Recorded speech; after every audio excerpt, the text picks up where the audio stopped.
Keto fried cheese tastes just as good as mozzarella sticks, and I'm gonna show you how. So it usually comes in a circle. Obviously, I've already been using it, but you're gonna go ahead and cut it.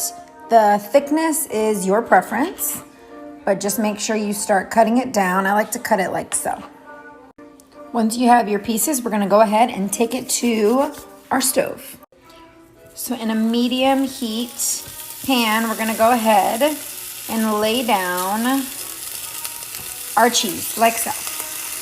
So this cheese doesn't really melt, and as you see, fries up so good, so make sure you check them and flip them. It doesn't take long. They look so good already. There you have it. You can pair it with your favorite no sugar added sauce, and just look at this.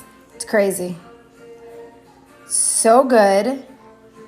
And there's like one net carb in the whole plate. This is one of my favorite go-to keto snacks. I grab 2 hard-boiled eggs, slice them in half, top them with a dollop of whipped cream cheese, and then sprinkle with everything but the bagel seasoning. It's really satisfying and will keep me full for a couple of hours. Crunch wrap burger with mozzarella cheese. Let's get our cheese on there, medium heat, get it nice and gold. I like to do these a little earlier depending on what you're cooking. Get our burger down, cheese side. Yes, there's cheese on the burger too. Then we're gonna flip. Roll that mozzarella over top on both sides. Then we'll go top bottom and get it all covered. So you basically have a bun made of cheese. And it's absolutely delicious. Get it all folded over, then we'll flip it, let it finish cooking on there. And that's pretty much it. It's gonna not stick to the skillet because of how much moisture's in the cheese. We'll get that plated. We got some avocado there and then some prosciutto goat cheese stuffed peppers. So once we cut that sucker in half, we'll get some parsley on. I also have some sugar-free ketchup and then a Dijon mustard mix that I like to make. I'll have to make another video for that one. It's delicious stuff. And we got perfection.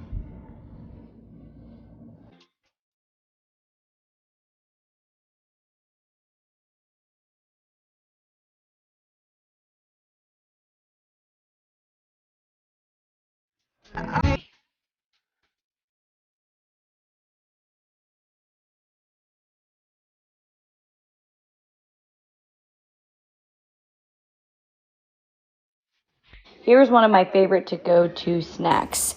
It is cucumbers, tomatoes, chopped onions. Yes, I was lazy and got chopped onions.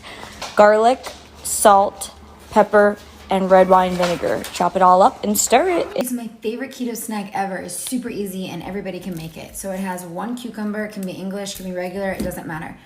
Cream cheese, everything but the bagel seasoning, and some bacon. If you don't have bacon or you're vegetarian, you can leave this out, but this is how I make it. So go ahead and cut your cucumber in about thirds or fourths, whatever you can manage, like so. Now cut down the middle, like so. Optional, but I like to cut here and here and make a little triangle and pop the middle out. Once that's done, I put some cream cheese in a bag and I cut the tip off, like so. You don't have to do this method, but I go ahead and pipe my cream cheese and I fill them all. Sprinkle some of your seasoning. No. Now for the bacon. Holy yum.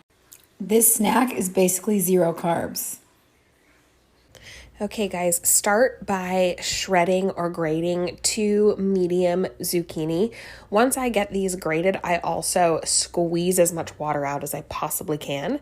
Then you're gonna take a 1/4 cup of almond flour, 2 eggs, 1 teaspoon baking powder,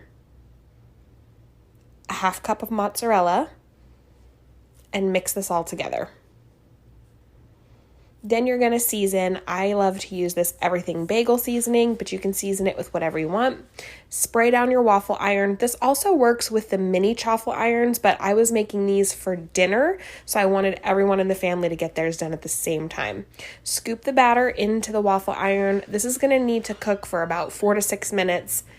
It's going to be super crunchy on the outside, really creamy on the inside. My kids even loved this. It's a great side dish.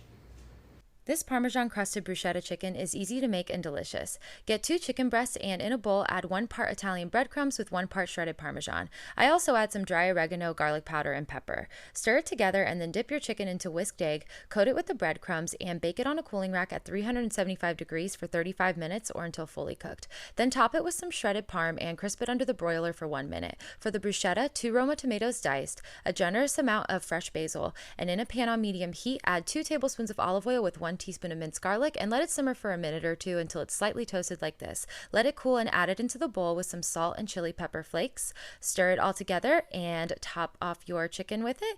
And then you're going to finish off the chicken with a balsamic glaze and enjoy. Damn, your girl so fine, but her body's like, she says she wanna dance, but she don't know how to.